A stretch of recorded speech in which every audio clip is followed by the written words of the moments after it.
Inside a five-star hotel, the supervisor was scolding the new staff. Because tonight a billionaire was hosting a grand banquet, so nothing could go wrong before the night was over. Luckily, the senior staff already knew every procedure. The opening of the banquet went off without a hitch. While the wealthy guests enjoyed the lavish dishes, they didn't notice the news flashing on the TV.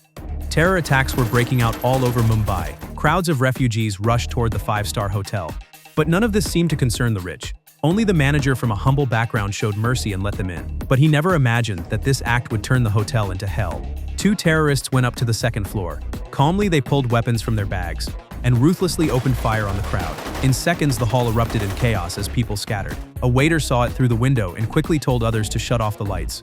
One man clung to a false hope, signaling his girlfriend to run into the hallway. But that move ended up costing her life. After leaving two teammates to clear the first floor, the other two came upstairs knocking on every door. The nanny heard the urgent knocking outside. The billionaire on the phone didn't have time to warn her not to open it, when an old woman had already squeezed through the crack. It wasn't until the nanny heard gunfire outside that she finally realized what was happening. She had just hidden in the closet holding the baby.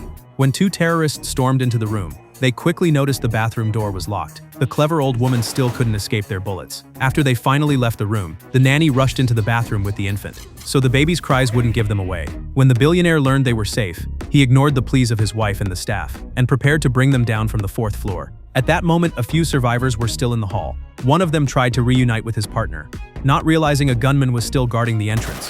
While the terrorist was briefly distracted, the billionaire sprinted into the elevator, just as he thought he was safe. The button for the third floor suddenly lit up. It was too late to press anything now. He could only duck behind the serving cart.